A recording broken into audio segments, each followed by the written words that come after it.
प्यारे दोस्तों, आज हम आपको एक ऐसी सबक देने वाली कहानी सुनाएंगे जिसे सुनकर आप जरूर सबक हासिल करेंगे। एक गरीब माँ बाप की इकलौती बिगड़ी हुई बेटी जो हर वक्त गाने सुनने की शौकीन थी, उसे अल्लाह ने कैसे सबक का निशान बनाया। आइए देखते हैं यह सबक देने वाला वाकया। किसी गांव में एक आलिम साहब थे जिनका नाम मोहम्मद यूनुस था। वह अपनी बीवी जैनत के साथ रहते थे। बहुत मिन्नतें मांगने के बाद अल्लाह ने उन्हें एक बेटी अता की। मोहम्मद यूनुस अपनी बेटी से बहुत मोहब्बत करते थे। दोनों मियाँ बीवी ने बड़े लाड़ प्यार से अपनी बेटी को पाला। उनकी बेटी का नाम आमना था, जो बचपन से ही बहुत खूबसूरत थी। जब वह मीठी मीठी बातें करती तो दोनों मियाँ बीवी उसकी बातों से बहुत खुश होते। वक्त गुजरता गया और आमना कुछ बड़ी हो गई। एक दिन मोहम्मद यूनुस जब नमाज पढ़कर घर वापस आए तो देखा कि आमना ने बहुत सारा मेकअप किया हुआ है। इस पर उन्हें बहुत गुस्सा आया। उन्होंने अपनी बीवी से कहा, ऐ अल्लाह की बंदी, अपनी बेटी को समझाओ, यह क्या हरकतें शुरू कर दी। इकलौती बेटी होने का ये मतलब नहीं कि वह ऐसी गंदी हरकतें करे। उसे पर्दे की नसीहत करो कि पर्दा किया करे, न कि फैशन करके बाहर घूमे। जैनत को इस बात पर बहुत गुस्सा आया कि उसने उसकी लाडली बेटी को डांट दिया। उसने अपने शौहर से तो कुछ न कहा, लेकिन बेटी का हाथ पकड़कर नाक फुलाए अंदर चली गई। मोहम्मद यूनुस ने कहा, देख लेना,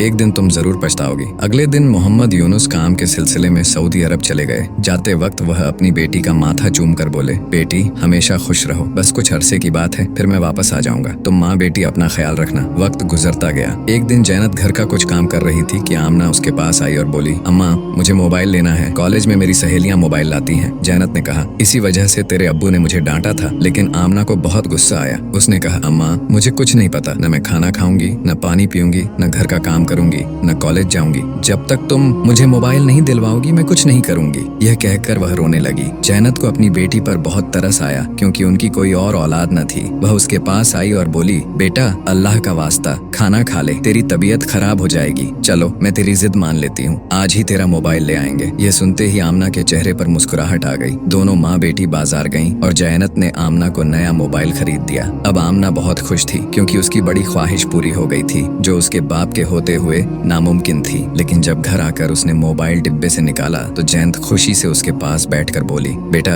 ये मुझे भी दिखा, ये कैसा होता है। आमना के तेवर बदल गए। उसने कहा, अम्मा जा काम कर, तुझे क्या पता मोबाइल क्या होता है, तू तो जाहिल है। जैनत को गुस्सा तो आया, लेकिन बेटी की खातिर उसने सब नजरअंदाज कर दिया। वक्त गुजरता गया और आमना दिन ब दिन बिगड़ती गई। वह हर वक्त मोबाइल में घुसी रहती, माँ की बात न मानती, न घर का काम करती, न नमाज पढ़ती। जब जैनत नमाज पढ़ती तो आमना मोबाइल पर गाने चलाकर सुकून से सुनती रहती। जैनत जब उससे कहती कि गानों की आवाज कम कर दो, मेरी नमाज में खलल पड़ता है, तो आमना कहती, अम्मा तेरे कान तो मेरे मोबाइल की तरफ लगे रहते हैं। जैनत को अब अपनी बेटी की फिक्र सताने लगी। एक दिन उसने आमना को समझाने की कोशिश की, बेटा अल्लाह का खौफ करो, इतना मोबाइल न चलाया करो, तेरी आंखें खराब हो जाएंगी, कुछ घर का काम भी कर लिया करो। लेकिन आमना ने माँ की बात सुनकर उसे धक्का दिया और कमरे से बाहर फेंक दिया। उसने कहा, बार बार मुझे डिस्टर्ब क्यों करती हो, जब लाइट ऑफ हो जाएगी मोबाइल चार्जिंग पर लगाकर घर का काम कर लूंगी। जैनत को एहसास हुआ कि उसने बहुत बड़ी गलती कर दी। अब आमना उसके हाथ से निकल चुकी थी। पहले तो वह सिर्फ गाने सुनती थी, लेकिन अब उसने हद पार कर दी। कॉलेज में उसकी एक लड़के से दोस्ती हो गई। वह दिन रात उससे फोन पर बातें करती और उस लड़के के कहने पर हर गलत काम करने लगी। उसे अब अपनी माँ बिल्कुल अच्छी न लगती थी। वह हर वक्त दुआ मांगती कि कोई दिन आए और उसकी माँ घर से गायब हो जाए। एक दिन जैनत ने आमना को उस लड़के को तस्वीरें भेजते देख लिया। उसने गुस्से में आमना के मुंह पर थप्पड़ मार दिया और कहा, क्या इसीलिए मैंने तुझे मोबाइल लेकर दिया था। आमना को बहुत गुस्सा आया। उसने अपनी माँ को जमीन पर फेंक दिया और मारने लगी। वह चिल्लाई, तेरी हिम्मत कैसे हुई मुझे थप्पड़ मारने की, ये मेरी जिंदगी है, मैं इसे अपनी मर्जी से जीऊंगी, तू मुझे जीने का हक नहीं देती। इसी वक्त अचानक दरवाजा खुला और मोहम्मद यूनुस जो सऊदी अरब से बिना बताए वापस आ चुके थे ने यह मंजर देखा। उन्होंने दौड़कर अपनी बीवी को जमीन से उठाया और आमना को जोरदार थप्पड़ मारा। वह बोले, बेटी शर्म है या उसे बेचकर खा गई, अपनी माँ को थप्पड़ मार रही है। जैनत ने रोते रोते अपने शौहर को सब कुछ सच सच बता दिया कि उसने ही आमना को मोबाइल लेकर दिया, जिसकी वजह से वह बिगड़ गई। मोहम्मद यूनुस ने कहा, अब क्यों पछता रही हो, ये सब तेरी लाड़ प्यार का नतीजा है। अभी वह दोनों मियाँ बीवी बातें कर ही रहे थे कि आमना पांव पटकती हुई अपने कमरे में चली गई और उसी लड़के को कॉल कर दिया। लड़के ने उसे तसल्ली दी और माँ बाप के खिलाफ भड़काने लगा। ये कैसे माँ बाप हैं जो तुझ पर जुल्म करते हैं, तुझे भी तो जीने का हक है। आमना रोती रही। लड़के ने कहा, तेरा बाप जो कुछ कमा कर लाया सब लेकर मेरे पास आ जा, हम भाग कर शादी कर लेंगे। आमना ने घर से माँ के जेवरात और बाप का सारा पैसा उठाया और रात को चुपके से भाग गई। वह लड़का उसका इंतजार कर रहा था। जब उसने आमना को आते देखा तो उसका सारा सामान पकड़कर बोला, तू यहीं रुक, मैं गाड़ी का इंतजाम करके आता हूँ। आमना सारी सारी रात उसका इंतजार करती रही, लेकिन वह न आया। आमना को वहाँ एक बुजुर्ग नजर आए। उन्होंने पूछा, बेटी क्या बात है, तू अकेली क्यों बैठी है और रो क्यों रही है? आमना ने रोते हुए सारा वाकया सुनाया। बुजुर्ग ने समझाया, बेटी अभी कुछ नहीं बिगड़ा, फज्र से पहले का वक्त है, चुपके से घर वापस चली जा, तेरे माँ बाप को कुछ पता नहीं चलेगा और उनकी इज्जत बच जाएगी। आमना ने वैसा ही किया और चुपके से घर वापस आ गई। उसने देखा कि उसके माँ बाप सो रहे थे, वह भी चुपके से अपने कमरे में चली गई। सुबह जब जैनत ने घर में देखा तो न जेवरात थे न पैसा। वह रोने लगी, लेकिन आमना के दिल में जरा सा भी रहम न आया कि वह अपनी गलती का इकरार करे। एक दिन उसी लड़के का फोन आया। उसने कहा, आमना मुझे कुछ पैसे की जरूरत है, मुझे पैसे भेज वरना तेरी तस्वीरें सबको दिखा दूंगा, तेरे बाप को भी, तेरी इज्जत का एक टका भी न बचेगा। लेकिन आमना अपने बाप का सारा पैसा पहले ही बर्बाद कर चुकी थी, उसके पास अब कुछ न था। लड़के ने सारी हदें पार कर दी और आमना की तस्वीरें उसके रिश्तेदारों और दोस्तों में शेयर कर दी। जब मोहम्मद यूनुस को यह शर्मनाक तस्वीरें दिखाई गईं और लोगों ने तरह तरह की बातें की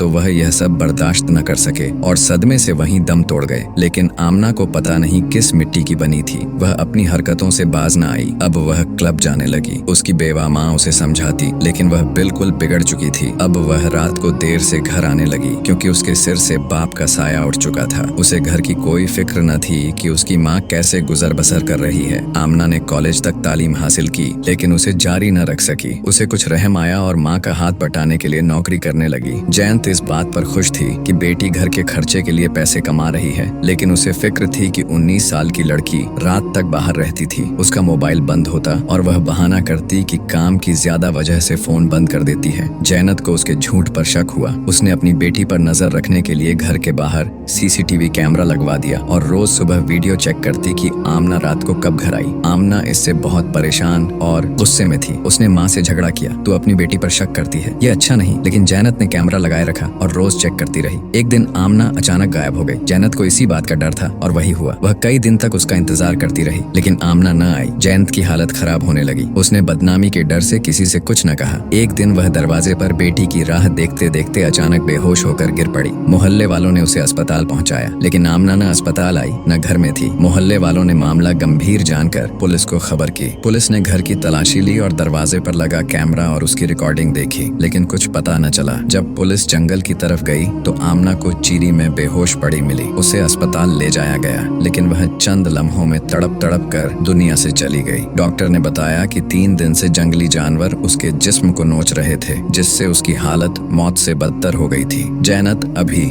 कोमा में थी और उसे पता न था कि उसकी नाफरमान बेटी दुनिया से जा चुकी है। मोहल्ले वालों ने आमना के कफन दफन का इंतजाम किया क्योंकि उसका बाप नहीं था और माँ बेहोश थी। मोहल्ले की औरतों ने आमना को गुस्ल दिया तो उसके जिस्म से अजीब बदबू आने लगी। गुस्ल देने वाली औरतें तौबा तौबा करती रहीं। उन्होंने मर्दों से कहा, मैयत से इतनी बदबू आ रही है कि कोई इसके करीब न खड़ा हो सके, बिना गुस्ल के इसे दफन कर दो। मर्दों ने समझाया, यह तुम्हारा काम है। वह मुसलमान लड़की थी, बेशक नाफरमान थी, लेकिन हम बिना गुस्ल के इसे नहीं दफना सकते। थोड़ी हिम्मत करो, मुंह पर कपड़ा रखकर गुस्ल दो, हमें अपना फर्ज अदा करना है। औरतों ने मुंह पर कपड़ा रखकर आमना को गुस्ल दिया। अब मर्दों की बारी थी। जब उन्होंने मैयत को उठाया तो चारपाई इतनी भारी हो गई कि उठाई न गई। अचानक बारिश शुरू हो गई। दोपहर से रात हो गई। बारिश तूफानी हो चुकी थी। कोई इस मौसम में तदफीन न कर सकता था। 2 दिन लगातार बारिश होती रही। मोहल्ले वालों ने इमाम साहब से बात की कि अब क्या किया जाए। मैयत से बदबू इतनी ज्यादा है कि करीब भी नहीं जा सकते। इमाम साहब ने कहा, मौसम खराब है, लेकिन आज रात हर हाल में इसे दफन करो। मोहल्ले वालों ने मुश्किल से मैयत उठाई और कब्रिस्तान पहुंचे।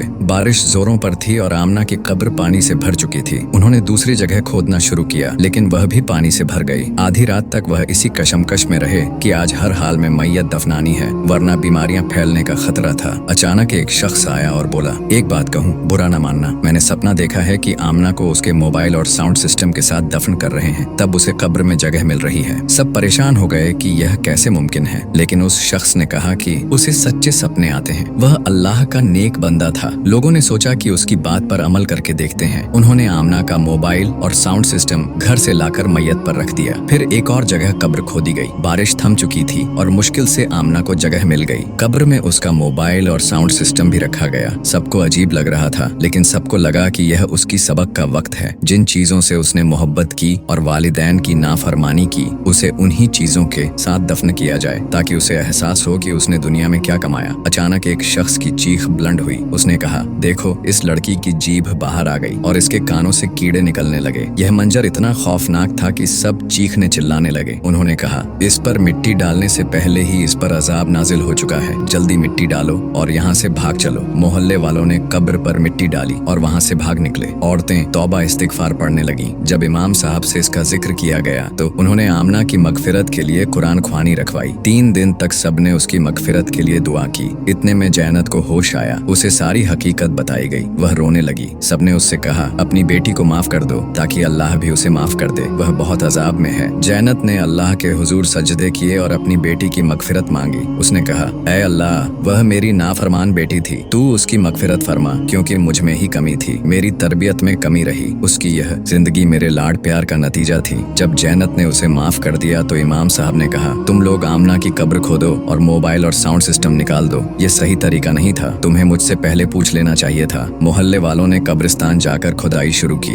धूप निकल चुकी थी और जमीन सूखी थी। उन्होंने मोबाइल और साउंड सिस्टम निकाला और अल्लाह से तौबा की कि उन्हें यह चीजें कब्र में नहीं रखनी चाहिए थीं। अचानक एक शख्स की नजर आमना के चेहरे पर पड़ी। उसने देखा कि उसके चेहरे से अजाब हट चुका था। उसकी जीभ ठीक थी, चेहरा रोशन था और कब्र से खुशबू आ रही थी। वापस आकर उन्होंने इमाम साहब को यह माजरा बताया। इमाम साहब ने कहा, यह उसकी माँ की दुआ थी जो कबूल हो गई। माँ की दुआ को जन्नत की हवा इसलिए कहते हैं कि जब वह औलाद को लग जाए तो जन्नत की हवा की तरह लगती है। मोहल्ले वालों ने फिर कुरान ख्वानी की और आमना की मगफिरत के लिए दुआ की। सबने अल्लाह से माफी मांगी कि उन्हें कब्र में मोबाइल और साउंड सिस्टम नहीं रखना चाहिए था। उन्हें एहसास हुआ कि उन्होंने मैयत की बेअदबी की। कुछ दिन बाद जैनत को सपना आया जिसमें आमना बहुत खुश थी। वह अपनी माँ से कह रही थी, अम्मा, मैंने तुम्हारी और अब्बू की पूरी जिंदगी नाफरमानी की, तुम्हें बहुत तकलीफ दी, जिसकी मुझे बड़ी सजा मिली, लेकिन जैसे ही तुमने मेरे लिए दुआ की, अल्लाह ने मुझसे अजाब हटा दिया। वालिदैन का दर्जा बहुत बुलंद है। काश मैं तुम्हारी नाफरमानी न करती और तुम्हारी फरमान बरदार होती तो यह अजाब न मिलता, लेकिन अम्मा, यह तेरी दुआ थी जिसने मुझे इस अजाब से बचाया। यह सपना सुनकर मोहल्ले वाले खुश हो गए। इमाम साहब ने सबसे कहा, देखो, हम सब कितने गुनहगार हैं, बड़े बड़े गुनाह करते हैं और हमें उसकी सजा भी मिलती है, लेकिन अल्लाह की जात इतनी मेहरबान है कि जब इंसान को अपनी गलती का एहसास हो जाए तो वह फौरन उसे माफ कर देता है। इसका मतलब यह नहीं कि हम अल्लाह को रहमान व रहीम समझकर गुनाह करते रहें, बल्कि हमें उसके रास्ते पर चलना चाहिए। जब हमारा रब हमसे इतनी मोहब्बत करता है तो हमें भी उससे मोहब्बत करनी चाहिए और उसके फरमान बरदार बंदों में शामिल होना चाहिए। प्यारे दोस्तों, उम्मीद है इस कहानी से आपने बहुत सबक हासिल किया होगा। इसे अपने खानदान में शेयर करें और अल्लाहू अकबर जरूर लिखें। शुक्रिया।